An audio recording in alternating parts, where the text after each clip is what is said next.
2 ഉരുളക്കിഴങ്ങ് ഇരിപ്പുണ്ടെങ്കിൽ നല്ല ടേസ്റ്റി ആയിട്ടുള്ളൊരു 4 മണി പലഹാരം ഉണ്ടാക്കാം. നല്ല സ്വാദാണ്. ഞാൻ അത്യാവശ്യം വലിപ്പമുള്ള 2 ഉരുളക്കിഴങ്ങാണ് എടുത്തിരിക്കുന്നത്. ഇത് തൊലി കളഞ്ഞൊന്ന് ഗ്രേറ്റ് ചെയ്തെടുക്കാം.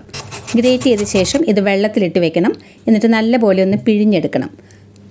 ചെറിയൊരു നനവ് ബാക്കിയുണ്ടെന്ന് വെച്ച് കുഴപ്പമൊന്നുമില്ല. ഒരു 3 സ്ലൈസ് ബ്രെഡ് ഞാൻ മിക്സിയുടെ വലിയ ജാറിലിട്ടൊന്ന് പൊടിച്ച് വെക്കുന്നുണ്ട്. വെള്ളത്തിൽ നിന്ന് പിഴിഞ്ഞെടുത്ത ഉരുളക്കിഴങ്ങിലേക്ക് ഒരു സവാള പൊടിയായി അരിഞ്ഞതും 1 കഷ്ണം ഇഞ്ചി, 3 പച്ചമുളക് ഇതെല്ലാം ചേർത്ത് കൊടുക്കാം. നമ്മൾ വടക്കൊക്കെ ചെയ്യുന്നത് പോലെ. ഇനി ഒരു 4 ടേബിൾ സ്പൂൺ കോൺഫ്ലവറും പൊടിച്ച് വെച്ചിരിക്കുന്ന ബ്രെഡ് ക്രംസും, ആവശ്യത്തിന് ഉപ്പ്, 1 ടീസ്പൂൺ ഉപ്പാണ് ഇട്ടിരിക്കുന്നത്, 1/2 ടീസ്പൂൺ മഞ്ഞൾപ്പൊടി, 1 ടീസ്പൂൺ മുളക് പൊടി. ഇനി അധികം എരിവ് വേണ്ടെങ്കിൽ കാശ്മീരി ചില്ലി പൗഡർ ആയാലും മതി.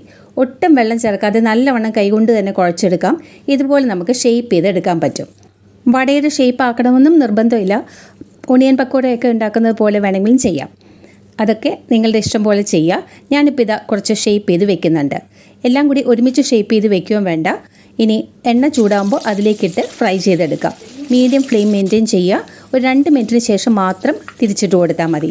2 സൈഡും നല്ലവണ്ണം കുക്കായി വരുമ്പോൾ ഹൈ ഫ്ലെയിമിൽ വെച്ചിട്ട് വേണം കോരിയെടുക്കാനായിട്ട്. എണ്ണ നല്ലവണ്ണം കളഞ്ഞെടുക്കുക. നല്ല സ്വാദിഷ്ടമായ പൊട്ടറ്റോ സ്നാക്ക് റെഡി.